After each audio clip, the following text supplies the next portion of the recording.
Mambo vipi mtazamaji na ufuatiliaji wa Rudisha TV? Rudisha TV ndio TV pekee ambayo inazungumzia habari mbalimbali za michezo pamoja na burudani. Na hii leo kwenye habari zima za michezo tuna taarifa nzuri, taarifa njema ambazo zimetikisa sana headline. Hii ni baada ya Simba kutinga katika hatua ya finali ya CAF Confederation Cup.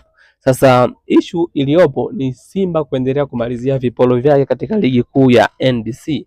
Na siku ya kesho basi wana jukumu kubwa sana katika uwanja ule wa KMC kuwavaa Mashujaa FC. Ikumbukwe mechi iliyopita ya Mashujaa vs Simba, Simba ilipata ushindi wa goli moja dakika za jioni kabisa, lakini kesho wanaenda kumalizia kiporo chao na kwenda kucheza nao katika uwanja ule wa KMC, Simba akiwa nyumbani lakini Mashujaa akiwa ugenini. Sasa taarifa mbalimbali ambazo zimeshtua kidogo ni hususan katika vyombo vya habari ni taarifa kuhusu uwekezaji waliofanya Yanga katika mechi ya kesho. Inasemekana kuwa klabu ya Yanga imetoa kiasi cha pesa kuhakikisha kuwa Simba inafungwa siku ya kesho, yaani Mashujaa wanapata ushindi.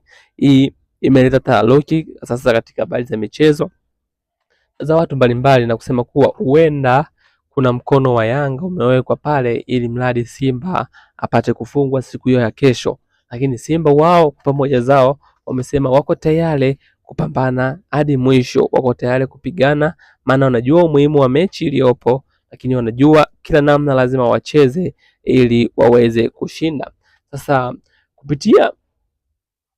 kupitia press conference, mkutano na waandishi wa habari waliofanya siku hii ya leo, klabu ya Simba wao wamesema tunachukulia mechi hii kama fainali. Tumejiandaa vizuri ya kutosha licha ya ubora wa mpinzani, ila tunaamini tutakuwa bora zaidi yao na kwenda kupata point 3 kama malengo yetu yaliyopo. Lakini pia mchezaji naye Awesu naye amesema wachezaji wote tupo na morali ya hali ya juu kwa ajili ya kupata ushindi kwenye mechi ya kesho.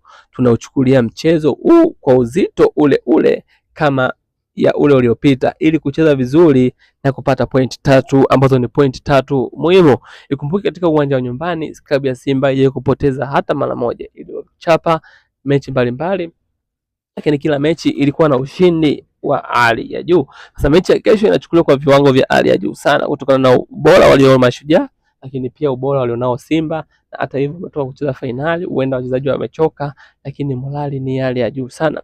Lakini pia msemaji wa Simba Ahmed Ally yeye amesema kuwa zile dakika 15 wachezaji wanavyoingia uwanjani, basi mashabiki wote watasimama na kuwapongeza kwa kazi nzuri walioifanya kutinga fainali. Sisi kama Rudisha TV tupo hapa kukupa update zote zinazoendelea. Cha kufanya naomba usubscribe ili uwe wa kwanza kupata taarifa zetu mbalimbali. Asante.